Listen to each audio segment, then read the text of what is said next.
Oke, bismillahirrahmanirrahim. Assalamualaikum warahmatullahi wabarakatuh. Selamat pagi semua. Pada kesempatan hari ini, saya akan membawakan materi yaitu tentang penyimpangan terjemahan.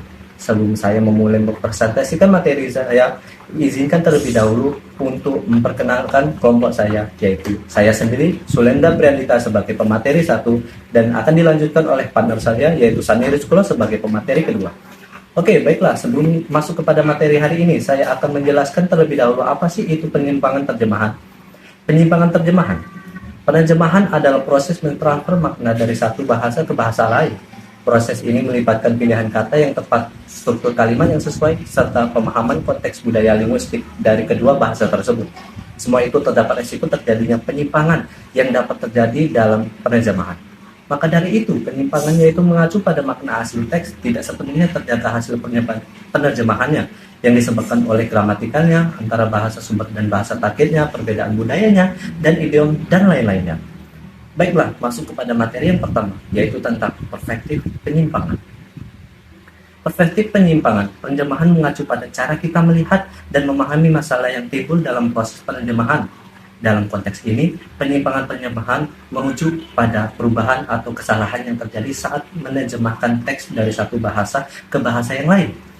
Perspektif penyimpangan membantu kita memahami dampak dalam implikasi dari penyimpangan penerjemahan tersebut.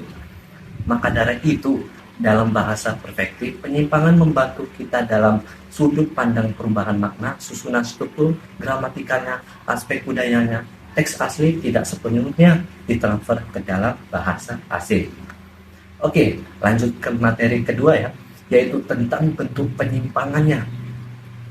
Kesanggupan seorang ahli bahasa, yaitu penerjemah, pada dinilai dari keandalannya dalam menciptakan suatu karya terjemahan yang berkualitas.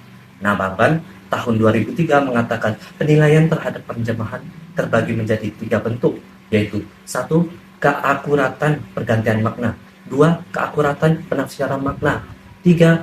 Kemurnian dalam bahasa targetnya. Produk terjemahan harus menggunakan susunan-susunan kalimat yang benar dan mengedepankan, yaitu 1. Kohesi, 2. Koherensi. Apa sih kohesi dan koherensi? Kohesi, kesatuan atau keterkaitan antara kalimat-kalimat atau bagian-bagian kalimat dalam penerjemahan. Terjemahan memiliki keseimbangan sebanding dengan teks aslinya. Seperti contoh, John above a book he loved reading, atau contoh yang lainnya kedua, she opened the door and saw a beautiful garden. Pada contoh tersebut menjelaskan bahwa dia membuka pintu dan melihat kebun yang indah. Agar teks tersebut memiliki kesinambungan yang sebanding dengan teks aslinya, pada kalimat tersebut menggunakan kata sambung and, yaitu artinya dan, yaitu agar mempermudahkan kita memahami suatu kalimat. Contoh tersebut. Oke, lanjut kepada koherensi. Apa sih koherensi itu? Koherensi lebih terisi kepada makna, pertalian makna, atau pertalian isi kalimat, atau disebut juga keselarasan yang membentuk suatu teks yang logis. Seperti contoh, I want to the store to buy groceries wherever I forgot my wallet. Pada contoh tersebut menjelaskan saya ingin ke toko membeli beberapa bahan makanan dan dia lupa membawa dompet. Agar teks tersebut memiliki keselarasan yang membentuk sebuah teks yang logis, teks tersebut menggunakan kata wherever.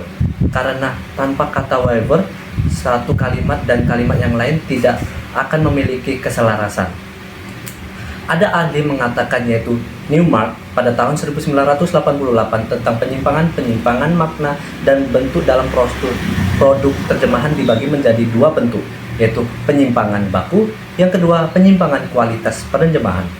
Penyimpangan baku yaitu penyimpangan yang sering terjadi pada kesalahan isi atau referensial dan kesalahan gramatikal, sedangkan kesalahan kurangan kualitas penerjemahan yaitu bisa dilihat dari kualitas seorang penerjemahan dapat diukur dari hasil itu sendiri. Menurut Macali tahun 2000, pembatas terjemahan yang baik dan buruk dan benar dan yang salah dapat dilihat dari seberapa banyak terdapat kesalahan pada isi sebuah terjemahan. Oke, baiklah. Untuk materi selanjutnya akan dilanjutkan oleh partner saya, yaitu Sani Rizkulo sebagai pemateri kedua. Pergi ke pasar, membeli kencur. Meluncur. Oke, di sini saya akan melanjutkan penjelasan dari Sulendra terkait penyimpangan penerjemah, yaitu di sini ada contoh faktor penyebab penyimpangan penerjemah. Dan saya akan mulai dari contoh penyimpangan penerjemah. Dapat dilihat di sini bahwa contoh kalimatnya adalah Uncle Tom Kevin. Jika diterjemahkan secara harfiah, maka berarti pondok Paman Tom. Jika kita tahu referensi kita mengenai Kevin sangatlah berbeda dengan pondok.